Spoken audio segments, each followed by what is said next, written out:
आज सऊदी शहजादा मोहम्मद बिन सलमान ने चीनी सदर जी जिनपिंग को दावत दी है कि वो सऊदी अरेबिया का विजिट करें। अमेरिका के सदर बाइडेन विजिट करके चले गए हैं और बेइज्जत होकर गए हैं। और शहजादा मोहम्मद बिन सलमान ने कहा है कि अब दुनिया दो हिस्सों में बंटने जा रही है और दोनों हिस्सों के अंदर जो सऊदी अरेबिया है, चाइना है और रशिया, ये लीड करेंगे। भारत ने अपनी साइड चुन ली है।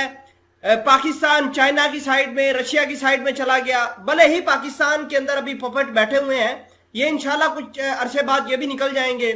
शहजादा मोहम्मद बिन सलमान ने चाइना को बहुत बड़ी ऑफर्स दी हैं और कहा है कि आप हमारे मुल्क के अंदर आए, हम मिलकर दुनिया का फ्यूचर अब डिसाइड करेंगे। नाजरीन ग्रामी, इसके अलावा दुनिया जहान के हथियार जो सऊदी अरेबिया को चाहिए होंगे वो चाइना फराहम करेगा और बगैर किसी कंडीशन के देगा। नाजरीन ग्रामी, इसके अलावा बहुत चीजें आज की इस वीडियो में मैं आपके साथ डिस्कस करूंगा। छोटी सी गुजारिश है कि आप हमारा यूट्यूब चैनल हसनात टीवी को सब्सक्राइब करके पास मौजूद घंटी के निशान को दबा लें ताकि लेटेस्ट न्यूज आप तक बर वक्त पहुंचती रहे। देखिए कि शहजादा मोहम्मद बिन सलमान ने अमेरिका को बेइज्जत करके निकला। ये तारीख में पहली दफा ऐसा हुआ है कि सऊदी अरेबिया ने ऐसा काम किया है और अमेरिका को उसके घुटनों पर लाकर खड़ा कर दिया है।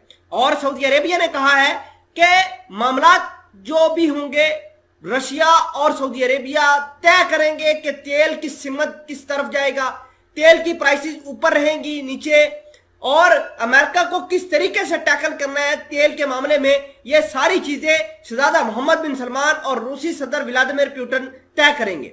दूसरे नंबर पर अगर मैं बात करूं चाइना की, तो चाइना यहां पर मेजर रोल अपना अदा करने आएगा। एक तो सऊदी अरेबिया के अंदर डेवलपमेंट करेगा और दूसरे नंबर पर शहजादा मोहम्मद बिन सलमान की रजीम को जो थ्रेट है यानी यमनी हौसी बागियों से, उसको कवर अप करेंगे। अब यमनी हौसी बागियों का ऐसा कवर ही है, लेकिन अमेरिका बेसिकली शहजादा मोहम्मद बिन सलमान को गिराने की कोशिश करेगा।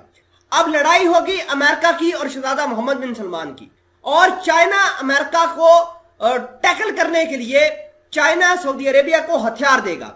यानी ये लड़ाई जो है सुपर पावर्स के अंदर होने जा रही है। मल्टीपोलर वर्ल्ड ऑर्डर आ रहा है। तो ये तमाम तर चीजें हैं जिसकी वजह से ये तमाम तर चीजें डेवलप हो रही हैं। आपको ये बता दें कि ईरान और सऊदी अरेबिया के दरमियान जो हालात खराब हैं, इनके दरमियान भी कमी आएगी कशीदगी के अंदर। अगर हम बात करें ईरान और सऊदी अरेबिया की, तो ये इराक के अंदर आपस में बातचीत कर रहे हैं और तारीख में ऐसा हो रहा है कि चाइना इन तमाम तर कहानी को मेडिएट कर रहा है। और अगर ये ईरान सऊदी अरेबिया की दोस्ती कामयाब होती है या इनके दरमियान जो लड़ाइयां हैं वो खत्म हो जाती हैं, तो चाइना दुनिया की सुपर पावर, जबकि रशिया, ईरान और सऊदी अरेबिया का एक ब्लॉक बनेगा और ये अमेरिका को ऐसा तिगड़ी का नाच नचाएंगे कि अमेरिका तेल की एक एक बूंद को तरसेगा। इसके अलावा अमेरिका की जो इस रीजन के अंदर इन्फ्लुएंस है वो खत्म हो जाएगा और इसके साथ साथ अमेरिका हमेशा के लिए मिडल ईस्ट से किनारा कशी करेगा।